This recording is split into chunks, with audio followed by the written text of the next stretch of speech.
Энэ өдрийн төргийн үзэгчтэй хөтөлбөрийг хэлж байна. Нийслэлийн иргэдийн төлөөлөгчдийн хурлаар өнгөрсөн 7 хоногт нийслэлийн иргэдийг орон сууцжуулах хөтөлбөрийг баталлаа. Нийслэлийн иргэдийг орон сууцжуулах энэ хөтөлбөр нь 5 бүлэг 5 зүйлтэй юм байна. Гэр хорооллыг дахин төлөвлөж барилгажуулах, иргэдийг орон сууцаар хангах, иргэдийн оролцоотойгоор газрыг шинжилэн зохион байгуулж, газрын ашиглалтыг сайжруулах, газрын үнцнийг нэмэгдүүлэх, нийгмийн болоод инженерийн дэг бүтцтэй амны орон сууц голлсон хороолол болгож хөгжүүлэх, түрээсийн орон сууцыг барьж байгуулж, нийгмийн зорилттой бүлгийн иргэдийг орон сууцаар хангах, шинэ суурьшлыг бий болгож иргэдийг орон сууцжуулах, хуучин орон сууцыг шинжилэн барилгажуулахаар хөтөлбөрийг боловсруулсан байна.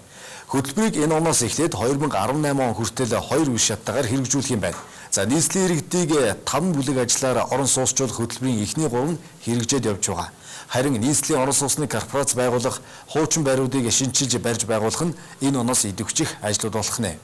Хөтөлбөрийн үр дүнд 2018 он гэхэд нийслэлийн хэмжээнд 150 мянган айлын орон сууцыг шинээр ашиглалтанд оруулж 6600 гаруй айлын түрээсийн орон сууцыг барьж ашиглалтанд оруулна гэж нийслэлийн удирдлагууд тооцоолсон байна.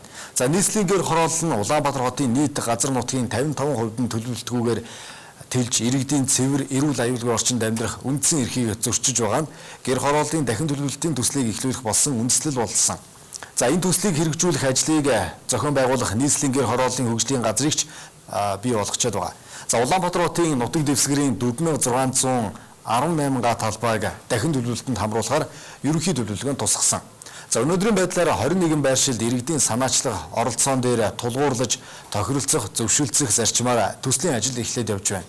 2018 он гэхэд 21 байршилд 1337.5 га талбайд 78 мянган айлын орон сууцыг ашиглалтанд оруулахаар нийслэлийн орон сууцны хөтөлбөр тусгасан байна. Энэ төлөвлөгөөний дагуу бол энэ онд 4559 айлын орон сууцыг дахин төлөвлөлтөөр буюу гэр хорооллын газрыг орон сууцжуулах замаар барих юм байна. 2015 онд 14643 айлын орон сууцыг ашиглалтанд оруулна. За ингээд 2018 он гэхэд гэр хорооллын газарт 78 мянган айлын орон сууц сүндэрлэхээр нийслэлийн иргэдийн удирдлагууд тооцоолжээ. За бид Баянзүрх дүүргийн 14 дугаар хорооны дахин төлөвлөлтийн бас ганц нэг жишээ газар дээрээс нь сурвалжлалсныг та бүхэнд үзүүлье. Хөрсний бохирдлыг бий болгож байдаг гэр хорооллын жорлон, агарын бохирдлыг бий болгож байдаг гэр хорооллын ямдан цойс цөөлж багасгсан жишээг эндээс бас харж болох юм.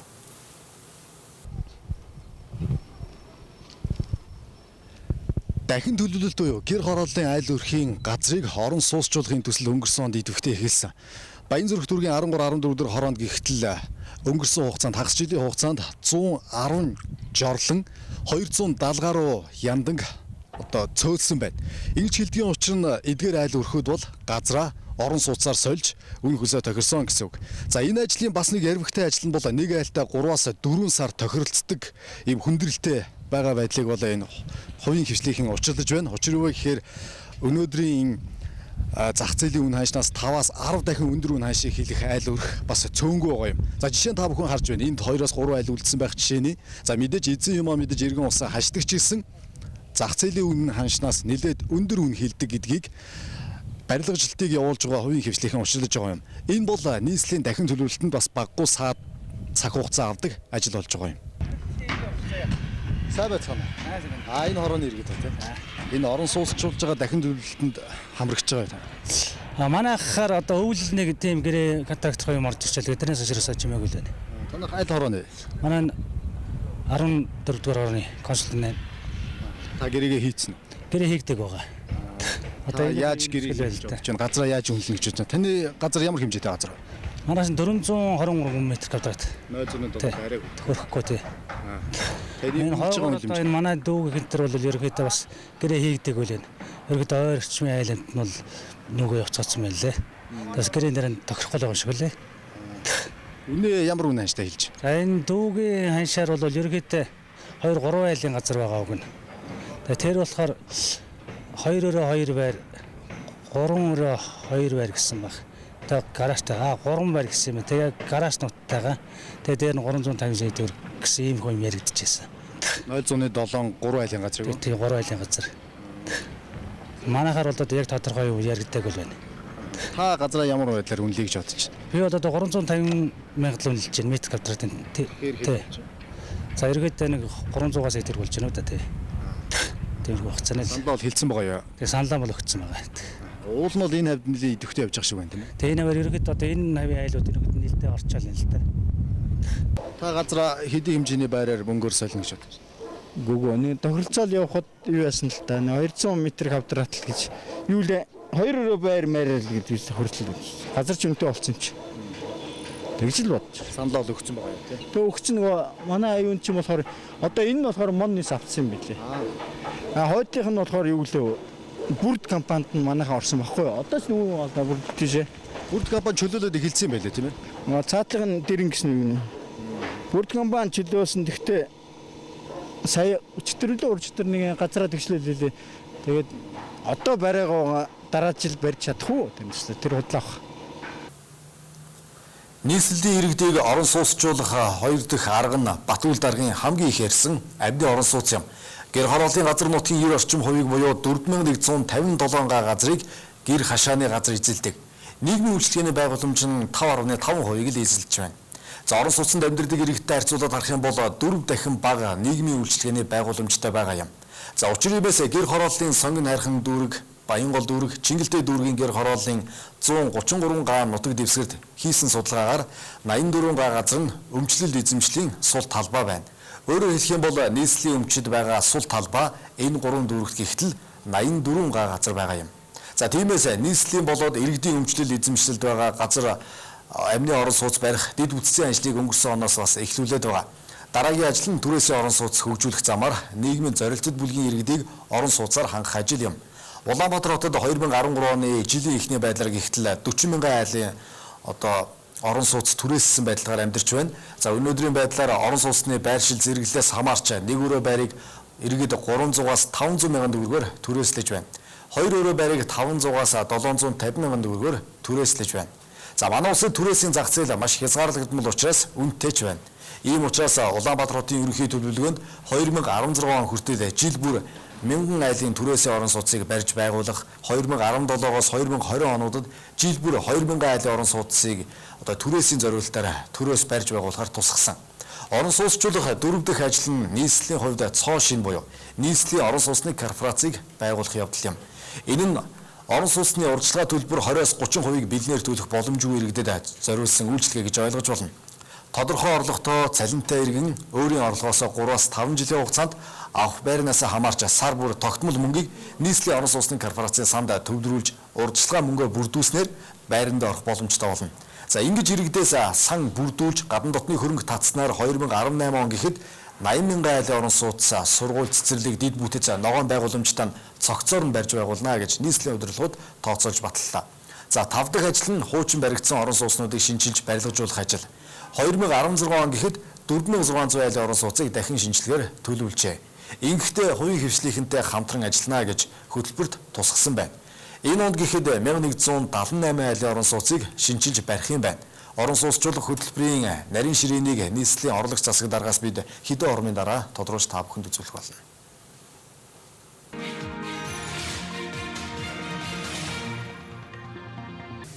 Үдштэй хөтөлбөрийг үргэлжлүүлээд нийслэлийн хот байгуулалт хөрөнгө оруулалт хариуцсан орлогч засаг дарга Очир Баттай бид ярилцах байна. Танд үзэгчдийн хүмүүс арай мэд хүргэе. Тэгэхээр нийслэлийн иргэдийг 5 арга замаар орон сууцчлах хөтөлбөрийг батллаа. Тэгэхээр бас нэг шин сонголтууд гарч иж байна л та нийслэлийн орон сууцны корпорац байгуулах. 20-30% урьдчилгаа төлбөрөө төлөх боломжгүй иргэдэд бас нэг 3-5 жилийн хугацаанд орлогоосоо тодорхой хэмжээний хуримтлалыг үүсгээд орон сууцтай болох тийм боломжийг олгож байна л та. Энэ төлөвлөлтөөр 2018 он гэхэд 80 мянган айлын орон сууцыг барьж байгуулах юм байлээ. Ямар бодиттой тооцоо судалгааг харж үзв. За тэгэхээр өнгөрсөн иргэдийн төлөөлөгчдийн хуралдаанаар нийслэлийн орон сууцны хөтөлбөрийг баталсан. Тэгээ хөтөлбөрөө батлаад бид нар энэ хөтөлбөртөө бол одоо 5 үндсэн арга хэмжээгээр энэ орон сууцчлах ажлыг зохион байгуулъя гэдгээ тодорхойлсон байна. Нэгдүгээрт нь бол бид нар энэ дахин нөлөөлөх замаар орон сууцчлах байгаа энэ ажлаа явуулъя. За хоёрдугаарт нь бол одоо гэр хорооллыг шинжилэн зохион байгуулах замаар тоглог амны орон сууцтай болгох энэ ажлаа авч явъя. Гуравдугаарт нь бол түрээсийн орон сууцны хөтөлбөрийн асуудал байна. Түрээсийн орон сууцаа хөгжүүлъя. За түрээсийн орон сууцыг яагаад бид нар ингэж онцолж байна вэ гэхээр хэрвээ өнөөдөр бол тэр 20-30% бол төлж чадахгүй байна. Дээрээс нь бол 20-30% хуримтлуулж чадахгүй байгаа ийм иргэд байна л да. Тэгвэл энэ иргэд яах ёстой вэ? Төрөөсөө орон сууцнд орё гэж. Тэгвэл өнөөдөр одоо зүгээр хувийн хашаа байшин нэг одоо төрөөслээ суухад 150-200 сая төгрөгөөр байршлаас хамаарат төрөөс суудаг юм байна. Нэгээрээ байрыг байршлаас хамаарат 300-аас 500 сая төгрөгөөр төрөөс суудаг юм байна. Хоёроо байрыг 500-аас 700 сая төгрөгөөр төрөөсөлж шүү дээ. Тэгвэл өнөөдөр бидний хийгээд эхэлчихсэн 300 айлын орон сууцны төрөөсийн орон сууцыг бид нар өнгөрсөн жил ашиглалтанд оруулаад 300-аад айлууд оруулчихсан. Эдгээр бол 100-аас 120 мянган төгрөг төлөөд амьдарч байгаа сар. Энэ бол болж байна гэж байна л да. Тэгэхээр энийг бид нар өргөжүүлъя л гэж байна. Тэгэх юм бол энэ бас үндэслэл нь юу вэ нөхлөр энэ 2030 оны ерөнхий төлөвлөгөө улсын их хурлд өнгөрсөн жил баталсан. Энэ төлөвлөгөөгөр 16 он хүртэл жил болгон 1000 айлын төрөөсийн орон сууцыг юу байя. 16-аас цаашаа бол жил болгон 2000 айлын орон сууцыг төрөөсийн орон сууцыг ашиглалтанд оруулах гэсэн ийм одоо ерөнхий төлөвлөгөөн дээр суусан юм байж байгаа. Энийг л хэрэгжүүлэх. Ингэх юм бол бид нар 2018 онд гэхнээ 6000 гаруй айлыг төрөөсийн орон сууцнд амьдрах ийм нөхцөл боломжоор нь хангах юм байна гэж. Төрөөсийн орон сууцыг барьж байгуулахад хувийн хвшилтэйг яаж хамтарч ажиллах вэ? Ер нь төрөөсийн орон сууцыг бол хувийн хвшлээс тэр дахин төлөвлөлт хийж байгаа аж ахуйн төсөл хэрэгжүүлэгчдээс тэр бид нар ийм одоо үнээр л бид нар орон сууцыг ийм төрөөсийн орон сууцыг авч болж байгаа гэдгийг саналал бид нарт тавь. Тэгээд зохицох юм бол тэрийг аваад бид нар төрөөсийн орон сууц нийслэлийн орон сууцныхаа сан дээр аваад ингээл тэр төрөөсийн орон сууц болгоод их болцоод. Одоо гэхгүй бол тэдний зах зээл дээр л борлуулах юм шүү. Нийслэлийн орон сууцны корпорацийг байгуулснаар иргэд тодорхой хэмжээний орлогыг төвлөрүүлэх тэр судалгааг бас яаж тандаж үзсэн бэл хүмүүс хэр хүлээлттэй бол та бүхний тооцоо. Хүлээлт бол ер нь их байгаа. Бид нар багш нар эмч нар гээд нийгмийн тодорхой салбарын ажилтнуудтай уулзаж энэ талаар ярьсан. Бүгд бол энэ биднэрт хамгийн тохирсон хувилбар байна гэж ингэ санал өгсөн шүү дээ. Тэгээ өнөөдөр бол та нар түргэн байгуулагч л гэж. Тэгээ өнөөдөр бол бид хөтөлбөрөө батлуулаад авлаа. Одоо нэгд хөтөлбөрөө батлуулаад бид нар иргэдийнхээ сонголтыг л олон болгож байгаа шүү дээ. Манай нийслэлийн орон сууцны хөтөлбөр бол яагаад гэвэл хувийн хвшил орон сууц барьж байна. Энэ жил 13 оны төсөөлд бол 15 мянган шахам орон сууц орлоо. Энээс авч чадах нь аваад явж байгаа чадахгүй л байна. Энэ жил ч мөн тэрнээс тутахгүй орохоор төлөвтэй байна. Тэгэхээр яаж нөхлөөр ингээд энийгээр бол бид нар энэ нийслэлийн одоо гэр хороолт байгаа 189 мянган иргэдийг бид нар ийм байдлаар явах юм бол удаашралтай байна. Тэгэхээр бид нар хямд чанартай орон сууцаар түргэн хугацаанд хангах ёстой. Иргэдийн орон сууцны асуудлыг шийдсэн онцлог бол ийм л зорилт тавьж ирсэн. Бид нарт нийслэлийн иргэдийн энэ тэргүүний зорилт бол орон сууцтай тоглог орон сууцтай болох нь ийм зорилт байгаа шүү дээ. Хэдээс хэдэн метр квадрат орон сууцуд байх вэ? Энэ бол тухайн үеийнхээ юунаас л болно шүү дээ. Бид нар бол жишээ нь 36 метр квадрат юу 40-с 50 орчим байх уу?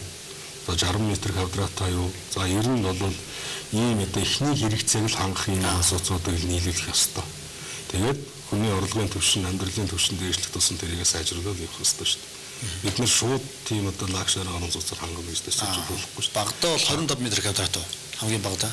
Яг 25 метр. Багтаа бол одоо 36 метр квадрат хамгийн боломжтой байх л гэж ингэж үзэж байгаа. Ноос байгуулах тухай бас ярьж байхдаа нийслэлийн өдөрлөд багадаа 25 метр квадрат орон сууц гэж төлөвлөхөд бид нэг ийм тооцоол бас хийж үтсэн юм л да.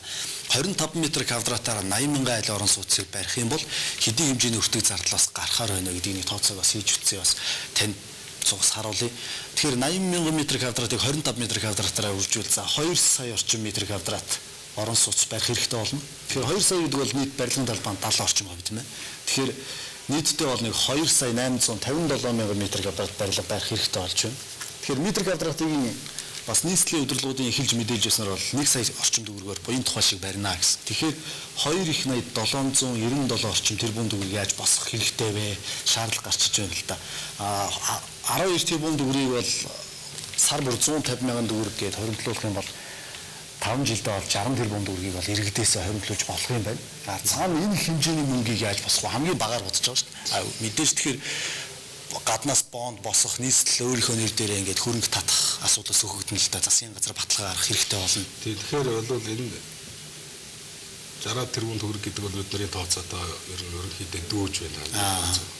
Энэ үйлчлэлийн яах вэ гэдэг дээр бид нар бүх эксрүүлжүүдийг одоо судалж үзэж байна л да. Монгол банктайгаа ярьж. Монгол банк бол иргэдээс цугласан хуримтлаараа хэдий хэмжээний эрсдлийн сан байгуулж чадсан тэр хэмжээгээр ч хөрөнгөний гаргая л гэж байгаа. Нэг хувьд. Хоёрдугаарт нь бид нар нийслэл өөрөө газарт. Тэгээд янз бүрээр газар аваад хувийн хэвшил иргэд бол газар дээр хөрөнгө босгоод байдаг. Хот өөрөө тэрэн дээр хөрөнгө босгохдаггүй ингэж явчихсан. Тэгэхээр энийгээ бид нар ашиглах ёстой. Газрыг дуудлага хөдөлтөөр хөдөлдөх ёстой. Дуудлага хөдөлтөөс орж байгаа орлогыг орлогын тодорхой хэмжээг энэлүүд чиглүүлэх бололцоод. Нэг хоёрдугаарт бид нар энийг хийх барих хүчин чадал нь яана. Өнөөдөр барилгын хөгжлийн төвөөс өгч байгаа судалгаагаар бол 1800 гаруй тусгай зөвшөөрөлтэй барилга барих аж ахуй нэгж байдаг болтой. Тэгэхээр өнөөдөр тэрний хэдэн үйл ажиллагаа явуулж байна. 1800 компани байдгийн бол 1800 компани жилд нэг орон сууц бариад оруулахад 9 давхар орон сууц бариад оруулъя гэж бодоход хийдэг байх. Их метр энэ үгдийг тооцоо хийх юу вэ? Тэгээ бид нар одоо нэг 14 хоногийн дараа гэхэд бид нар нийслэлийн орон сууцны корпорацийг байгуулах энэ асуудлыг иргэдийн хурлын тэргүүлэгчдэд оруулна. Тэгэхээр энэ санхүүгийн энэ наривчлсан схемээ батлуулах юм аа. Энэ дээр бол манай санхүү эдийн засгаар үүссэн урлагч нар гаргахлуулсан ажлын хэсэг ажиллаж байгаа. Тэгэхээр энийг бол бид нар үзэж байна. Бид нар урьдчилсан тооцоонууд бид нар одоо энэ дээр байх хэрэгтэй. Дээрээс нь бол энэ иргэд яаж харинтаас 30% цалинаас яаж өгөх вэ гэж. Тэгэхээр бол тухайн аж ахуйн нэгжүүд бол жишээ нь хэлж байгаа байхгүй. 100 ажилтнаа гэдэг тийм үү 200 ажилтныхаа орон сууцны асуудал, нийгмийн асуудлыг шийдье. Бид нар тэр цалин дээрээс нь одоо цалингийн нэмэх тухай биш. Орон сууцных нь тэр одоо 20-30% нь бид нар хийгээд өгч ийл. Нэгдүгээр тэр хүн бол тэр аж ахуйн нэгж байгуулга иргэнийхээ ажилтныхаа нийгмийн асуудлыг шийдэж байгаа. Хоёрдугаар тэр хүнийг доктортой ажиллах нөхцөлөөр хангаж байна. Тал талын ач холбогдолтой байна дэмжээл гэж. Бид нар ингээд цалин нэмсэнгүй энэ төр гэл ингээд яриад байдаг. Цалин нэмэхлээр нэг 5-10% нэмдэг. Тэгвэл тэр 20-30% нь орон сууцныхаа асуудалтай хийж өгнө. Гэх мэт ийм олон боломжууд байгаа байхгүй. Энийг л зөв ойлгол энийг хийгээд явах хэрэгтэй. Хямд өртөгтэй орон сууц нийлүүлж байгаа нь мэдээж хэрэглэгчдэд эерэг мэдээлэл боловч бас нөгөө талаараа барилгын салбарт бизнес хийж байгаа хөрөнгө оруулж байгаа хүмүүс бас шүүмжлэлтэй хандж байна л да. Хэд хямд бүтээгдэхүүн ороод ирэхээр бидний одоо бизнес бас энэ барилгын салбарын хөөс хагарах, эргээд эдийн засгаа эвгүй байдалтай болох, банк санхүүгийн хямралд одоо өртүүлэх юм бас эрсдэл харагдана гэж бас шүүмжлээд байна л да.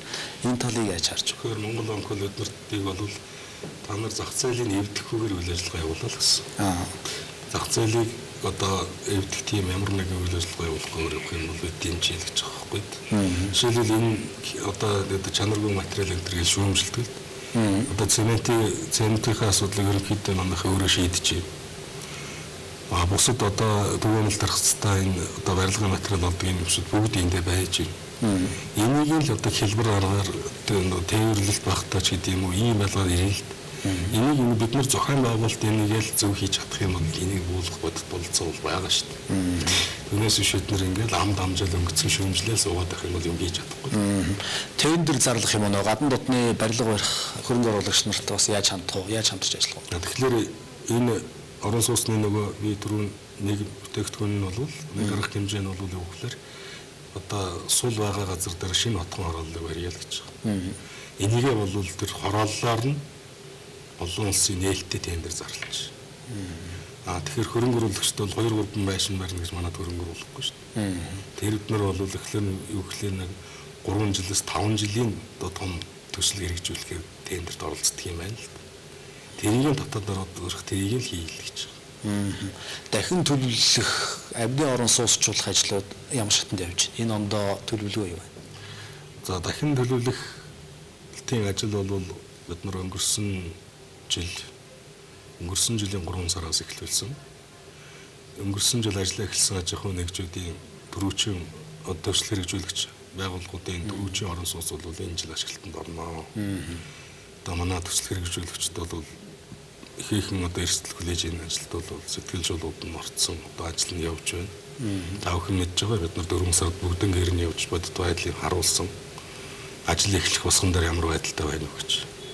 Одоо бол барилгын цагуур одоо ийм үйлрэл эхлээд одоо 2 сар шахан болж байна. Одоо тэгэхээр бид нар ямар байдалтай дүр төрхийн бид нар гаргана. Бид нар бол 7 хоног болгон ажлынхаа явц байдлыг өөрсдийнх нь хамаас одоо сонсдог. Дээрээс нь иргэдийн орлын дараагаар ахлуулсан төслийн удирдах хорооных нь бол тодорхой хугацаанд явж газар дээр нь танилцдаг байх. Багаар утгад энэ жил 5,000-аас доошгүй айлын орон сууцын дахин төлөлтийн хүрээнд орно. Ашиглалтанд орно. Энэ бол төсөл хэрэгжүүлэгчдээ өөрсдөө бид нар багаар тооцож таавахыг хэлж байгаа шүү гэж бид нар төгсөн тоо. Одоо бол энэ дахин төлөвлөлтөнд оролцсон гэсэн аж ахуйн нэгжүүд бол саналаа илэрхийлж байгаа. Тэр болгонд бид нар эрхийг өгч байгаа. Иргэдтэйгээ яриад ир гэж байгаа. Хөрөнгө шийдээд ир гэж байгаа. Отоос одоо төсвөөс үзүүлэх дэмжлэгийг бид нар өгье л гэж байгаа. Энэ бол хамгийн зөв зөвхөстэй үйлрэл. Бид нар бол энийг хийж энэ хөрсний бохирдол, агаарын бохирдол гэдэг юмнаас л салах ёстой. Дээр нь бид нар сая Азийн хөгжлийн банкны 320 сая доллар гэж ярьж байгаа. Энийг улсын их хурс хоёрхан баталж өглөө. Тэгэхээр баян хөшөө сэлбэтэй үедийг юу гэхээр гэр хорооллын хамгийн хойд хязгаараас нь тийм бүслэх маягтайгаар дэд үтсэд холбоод энийг орон сууцчлах тэр орон сууцнуудын дэд үтсээр холбож өгөх энэ ажлыг бид нар хийнэ. Дээр нь бол тэр газар шинжилэн зохион байгуулах гэдэг тэр манай гэр хорооллын орон сууц болгон муу биш шүү дээ. Энэ дээр дэд үтсэл дутуу учраас. Тэгэхээр бид нар боломжтойгийн дэд үтсийн хөргөж өгөх замаар амны орон сууцтай болгох нөхцөлүүдийг бүрдүүлнэ. Шинэ нутгийн хорооллоор тодорхой хувь дээр нь бол дандаа амны орон сууцтай хөвлөлөгч байгаа. 52 байршил дээр бид нар өмчлүүлэх асуудлыг шийдсэн. Энэ бол бид нар нэг талд нь дахин төлөвлөлт хийж орон сууцч нөгөө талд нь дахиад гэр хороолол үүсгэх ёсгүй. Тийм учраас маш сайн төлөвлөлттэй инженерийн асуудлыг шийдвэрлсэн байж энийг өмчлүүлэх ажлыг эхлүүлэх гээд ингээд байна. Одоо ингээд төлөвлөлтийн ажлууд нь хийгдээд дуусч байна. Тэгээд энийг ингэж хийх юм. Тэгээд энд бол дандаа тийм амны орон сууцнууд байх ажлуудыг шийдвэрлэх юм. 15,000 гаруй га талбай дээр 300 гаруй айлын асуудлыг шийдвэрлэнэ. Тэгээ ийм одоо 5 хувилбараар бид нар орон сууцчлах хөтөлбөрийг авч явъя гэж ингэж үзсэн. Ер нь бол одоо өнгөрсөн хугацаанд бол засгийн газраас тодорхой хөтөлбөрүүдийг дэвшүүлээд байсан. Энэ дээр бол ахмад настан хөгжлийн бэрхшээлтэй иргэд тэр нөө орлого багтай иргэдийн асуудал бол хоцрогч байсан. Ер нь тэр юу гэж нөхлөөр боломжтой нь зах зээл дээр судалж авдаг нь авал явчлаа шүү дээ. 30% төлж чадаад 8% орох нь бас ороод явчих шиг байна. Тэгэхээр тэрнээс үлдсэн тэрэнд одоо чадахгүй байгаа нь яах вэ гэдгийг л одоо бид нар ийм бүтээгдэхүүнүүдийг сонголтын өргөн болгож өгч байгаа. Үүнд бол хот нь оролцох ёстой юм байна. Төр нь оролцдог юм байна л да. Бид нар энэ яг ингэж шийдсэн орнуудын туршлагуудыг энэ өнгөрсөн хугацаанд өнгөрсөн одоо 5 сарын хугацаанд судалж байгаа энэ хөтөлбөрийг бид нар боловсруулж батлуулж байгаа юм. Өнгөрсөн хугацаанд манай гэр хорооллын хичнээн яндан, жорлон үгүй болсон бол бас бодит үр дүнгээс хэлвэл. Бодит үр дүнгээс хэлвэл одоо аж ахуйн нэгжүүдийн өгч байгаа мэдээлэлээр бол 4,000-ад айл өрхийн одоо нэгж талбарыг чөлөөлсөн байна. Тэгэхээр 4,000 гэдэг таа бол одоо яндан байхгүй боллоо. Бид нарыг түрээсээ орон сууц суулгадгийн суулгаад би тэнд нэг орон сууцаагаа зөргөө авъя гэдэгт ингээл юу болсон хэрэг шүү дээ. Тэгвэл тухайн хашаанд хэдэн айл байсныг бас бид нарт одоо нарийн нэг хашаанд 2-3 айл байх тооцож яаж чадах юм. Нэгж талбараар тооцох бол 4-5 мянган гараад явчлаа л доо. Дээр нь одоо 15,000 айлын орон сууцнд одоо хичнээн гэр хорооллын иргэн орсныг бид нар бас нарийн ялгаж гаргаж мэдээлэх хэрэгтэй юм бэл. Их мэтэр бол одоо яндан буурах асуудал бол тодорхой хэмжээгээр буурчл байгаа л да. Бас тэр хэмжээгээр шилжих хөдөлгөөн байгаа гэдгийг бас бид намайг байна. Жилдээ бараг л 20,000 айл ирж байгаа юм байна. Ярилцсанд их баярлалаа. Та бүхний ажил үйлсээс амжилт хүсье. Баярлалаа. Үзэгч та бүхэнд бид нийслэлийн иргэдийг орон сууцчлахтай холбоотойгоор бид нийслэлийн орлогч засаг дарга Хожир Батыг урьж оролцуулж нийслэлийн иргэдийг ямар арга замуудаар орон сууцчлах гэж байна гэдэг дээр бид та бүхэнд бас мэдээлэл өглөө. Анхаарлаа тусанд баярлалаа.